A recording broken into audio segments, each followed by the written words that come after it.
আপনি কি একটু স্মরণ করে দেখেছেন ফিলিস্তিনের কথা? আপনি কি একটু চিন্তা করে দেখেছেন ফিলিস্তিনের কি অবস্থা? চেচনিয়া, বসনিয়া, তাদের কি অবস্থান?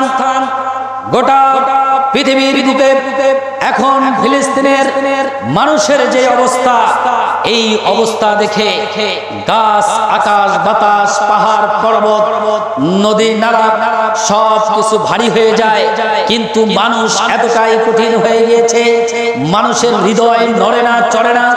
আজকে ফিলিস্তিনের শিশুরা খেতে পাচ্ছে না, আজকে ফিলিস্তিনের শিশুরা তাজা ঘাস খাওয়ার সৌভাগ্য হয় না, মরা ঘাস চিবিয়ে চিবিয়ে খেয়ে জীবিকা নির্বাহ করছে। আজকে ফিলিস্তিনের মানুষের বসবাস করার স্থায়ী নাই।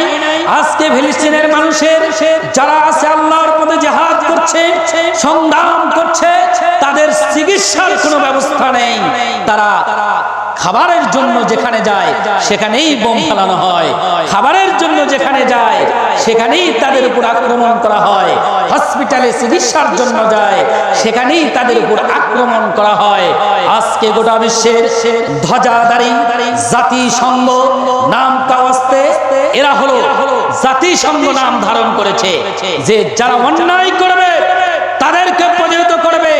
কিন্তু এতটাই ধ্বজাধারী আর প্রাচ্যের অনুসারী, পশ্চিমা বিশ্বের অনুসারী এই জাতিসংঘ মুসলমানদের দুঃখ দুর্দশা এরা দেখে না। ভাইরা আমার, আপনারা বিভিন্ন মিডিয়ার মাধ্যমে জানতে পেরেছেন যে ফিলিস্তিনের কি অবস্থা। আজকে তারা নামাজ সুষ্ঠুভাবে পড়তে পারছে না, আজকে তারা রোজার সাহরি খাওয়ার মতো সৌভাগ্য তাদের হয় না। ছোট্ট ছোট্ট শিশু, নাই মা নাই বাবা, এক পরিবারের 10 জন সদস্য সব হারিয়ে গেছে, একজন মানুষ আছে।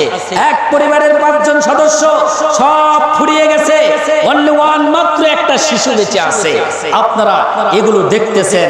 আল্লাহ রাসূল সাল্লাল্লাহু আলাইহি ওয়াসাল্লাম বলেছেন, আল্লাহ পাক নিজে কোরআনে বলেছেন, ইন্নামাল মুমিনুনা ইখওয়া, সমস্ত মুমিনেরা ভাই ভাই। আল্লাহ রাসূল সাল্লাল্লাহু আলাইহি ওয়াসাল্লাম বলেছেন, সমস্ত মুসলমানেরা ভাই ভাই। এমনই এরা ভাই যে আপনার এরা হলো একটা শরীর।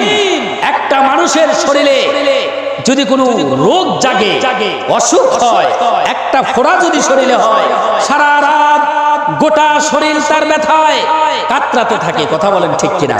শরীরে ব্যথা হয় না? শরীরে ব্যথা হয়, ব্যথা অনুভব হয়। আল্লাহ রাসূল সাল্লাল্লাহু আলাইহি ওয়াসাল্লাম বলেছেন, গোটা পৃথিবীতে সমস্ত মুসলমান, সমস্ত মুমিনেরা ভাই ভাই, একটা শরীরের মতো। একটা জায়গায় যদি কোনো মুসলমান একটু অসুবিধায় থাকে তাহলে সমস্ত মুসলমানেরা তারা ব্যথা অনুভব করে, যন্ত্রণায় ভোগে। কোথায় আজকে আমাদের যন্ত্রণা? কোথায় আজকে আমাদের সেই আঘাত? ফিলিস্তিনের দিকে আমরা তাকাতে পারি না, শুধু দোয়া করতে পারতেছি। ভাইরা আমার, অনেক আরামায়েশে আমরা আছি। আল্লাহ পাক কোরআনে বললেন, আনিল হুক ইল্লাল্লাহ। আবারও বলছি, আপনারা একটু খেয়াল করে শুনবেন। কোরআনে আল্লাহ বললেন, আনিল হুক ইল্লাল্লাহ, আল্লাহর আইন ছাড়া কোনো আইন